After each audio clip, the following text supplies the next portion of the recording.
why are still people so mad about starting a D2C brand? That from Western wear, you shifted to ethnic, wherein I see a lot of people right now moving towards streetwear in D2C, right? So how this shift happened and why particularly ethnic wear? It's not going to fulfill their journey with you for longer. To say that you have people who are trusting you, even a new brand, so you have to sort of earn that trust from the customer. What is the most important skill a female entrepreneur in India today requires? Needs and the wants of the consumer we are selling to.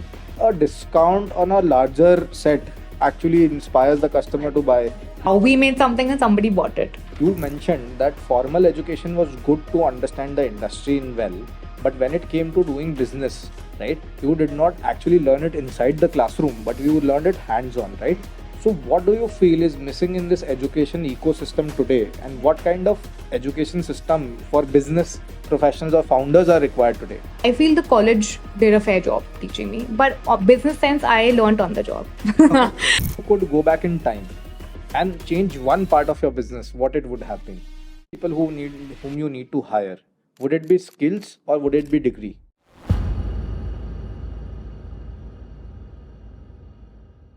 Hello viewers, today we have a very interesting episode with Build with Salaah, wherein we are inviting Mrs.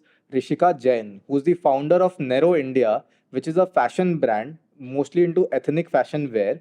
And this entrepreneur herself is a woman, and she's actually shown that women entrepreneurs in India are actually now taking up the pace for the next generation. So her brand Nero India in just last 2 years have acquired 15,000 customers pan India, and is actually becoming a common day name in all the households. So welcome Mrs. Rishika Jain. Welcome to the show, and I hope you are enjoying it to be here today. Thank you so much for the lovely introduction as well. Looking forward to having a nice chat. Wonderful, wonderful. So, Rishika ji, I've heard a lot about Nero India. I've heard a lot about you and the way you have actually shaped up the organization. But I believe being a woman entrepreneur in India, it would have not been very easy for you, right? So, we would actually, for our viewers, especially the female entrepreneurs out there in the world who's trying to build a name for themselves, we would love to understand how your journey started and what were the things you went through. And today, how did you reach towards Nero? All right. So I think I'll firstly answer the first part of your question, that I feel when you're a girl and you're starting a business, when you're a woman, I feel one thing that you still struggle with, even though you're from Delhi and a big city, is that being taken seriously with what you want to do. And it's not that within your family you face that issue. I mean, I've been lucky that way. But I feel it's with the kind of vendors you deal with. It's with the kind of labor you deal with. Till date, I still have delegated tasks whenever it comes to labor management. I still have to ask for help maybe from my husband, or, we have a now manager now who deals with these things. But I feel that mental block is going, but I feel it's just still there. And some way you just have to just accept it and move past it. That's, I feel, the only way to move forward. Yeah, well said. So, fortunately, unfortunately, I was speaking with one of my friends day before yesterday, who herself is a female entrepreneur, and this journey was similar. It's a stigma in India that females can't build business, right? But then we have examples like you, we have examples like Ghazal Alak, who's building her brand, and then we have so many examples in India itself, right? So, what is changing in today's time than 10 years ago? If I talk about 10 saal pehle, my father you would have told me, if I would have been his daughter, ki nahi yaar tum mat karo, you get well settled and all. But today I see a lot of parents also promoting, yet it is not at a larger scale. So slowly, how it is changing and what is changing? I feel that what we have now, at least in India, is the time to do things. And when I think in earlier times, I wouldn't say 10 years, but I think 20 years ago, it was more homebound. Like the generic census of the nation was ki, okay, you get married, you get older, and you take care of the family, which is great. Like, there's no shame in that. But there was no other option considered. Now I think what has changed is that parents are educating their children and girls, and we're getting equal opportunities in terms of work as well. So then why not? And when you get married and you have kids, like I have a son, but I think when you have a supportive partner and a family, things can get managed well. I feel times, and I think people have started understanding that what a man can do in terms of work, a woman can do, if not more, then equally well. Equally well. Well said, well said. So yes, that is actually something that I've seen in the society shifting, and partners being more like not just partners in life, but also partners in work as well. Absolutely. I would agree.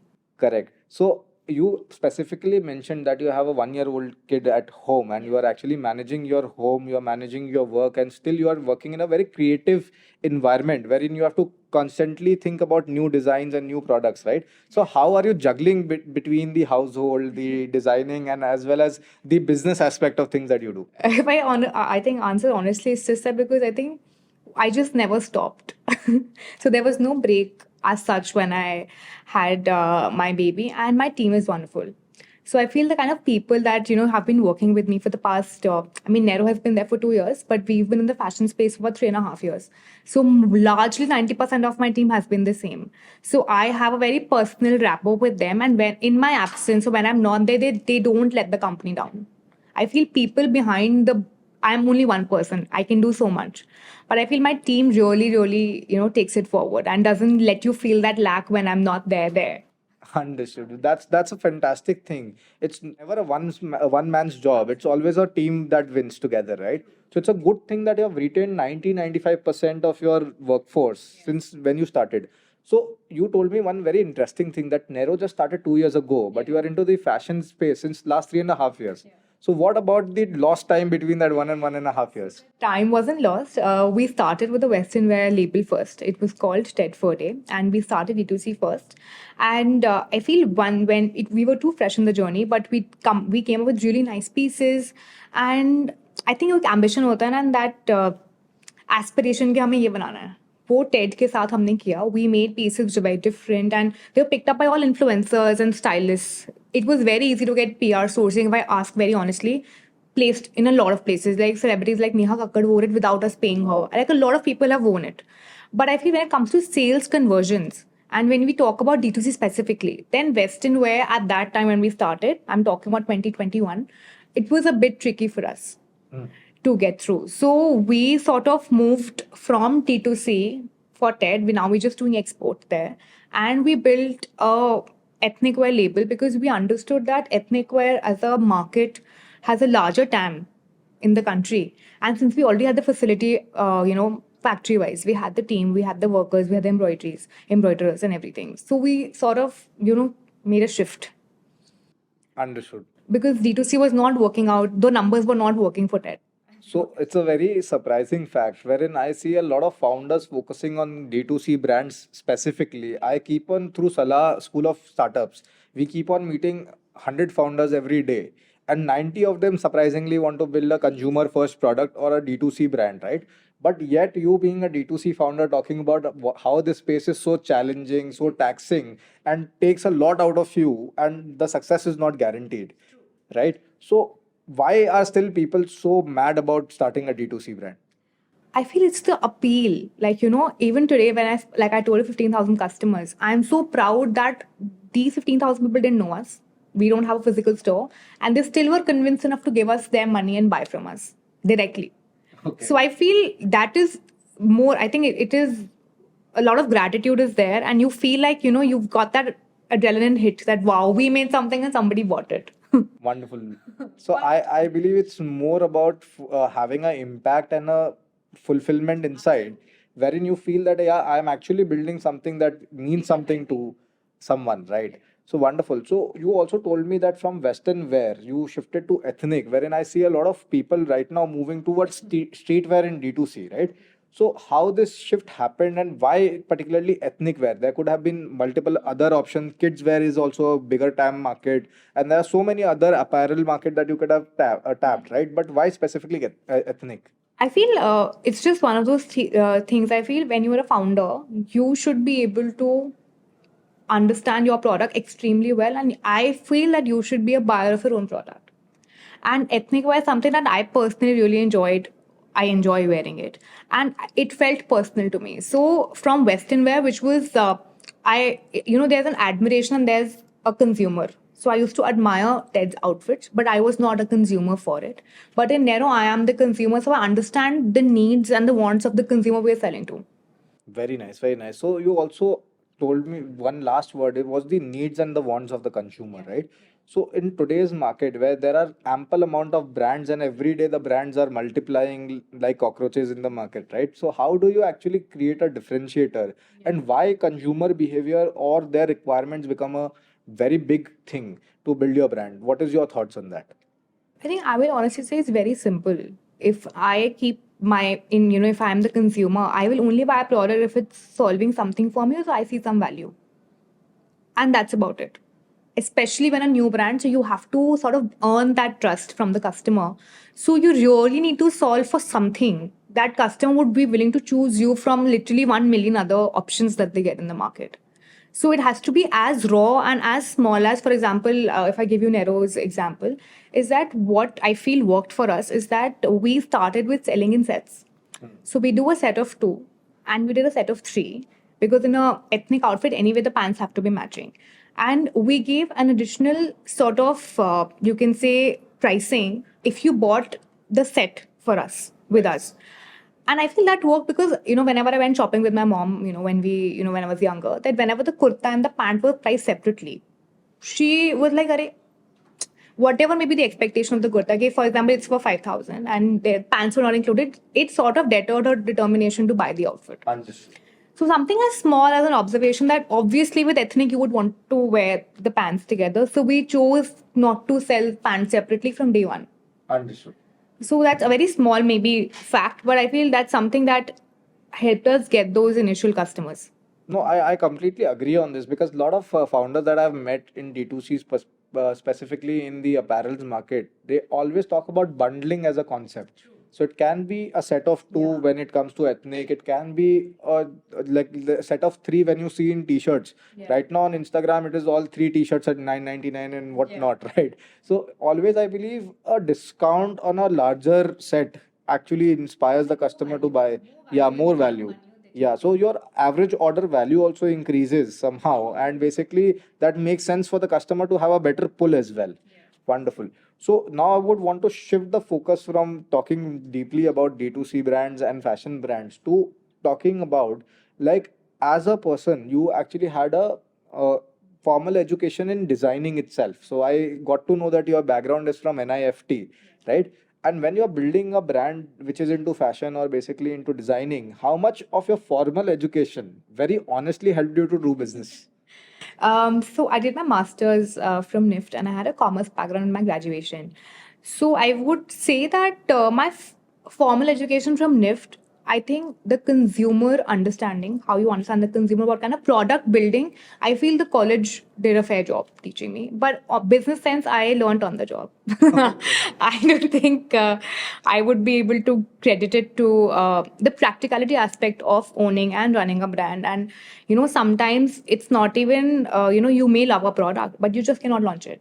And that idealism you have to let go, I will say, for practicality.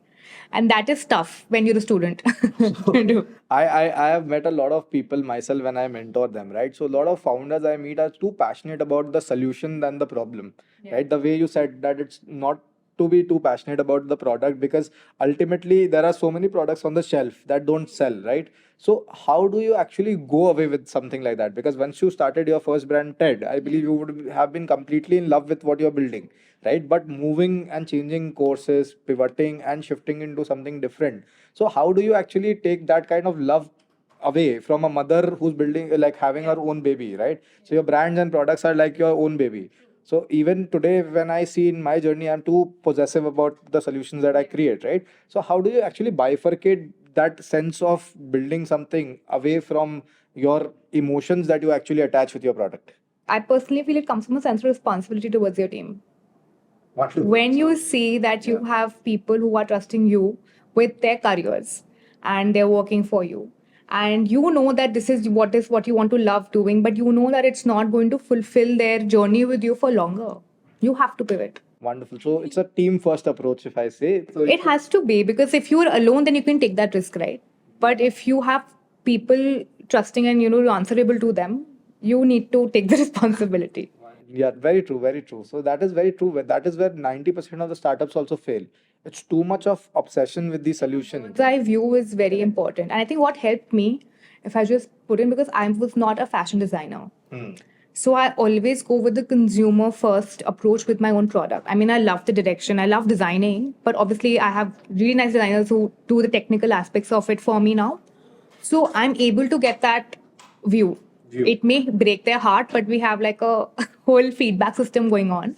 And we all shortlist what we all like and then go forward. So before we move to the last segment of this podcast today, I have one last question, and then we'll quickly move into a rapid fire round, wherein I'll be shooting 5 questions to you, and we'll be seeking for one-word answers only, right? So the final concluding question that I have is that you mentioned that formal education was good to understand the industry in well, but when it came to doing business, right, you did not actually learn it inside the classroom, but you learned it hands-on, right? So, what do you feel is missing in this education ecosystem today, and what kind of education system for business professionals or founders are required today?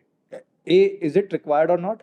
Or B, if required, that kind of very formal education system for founders, how it should be portrayed?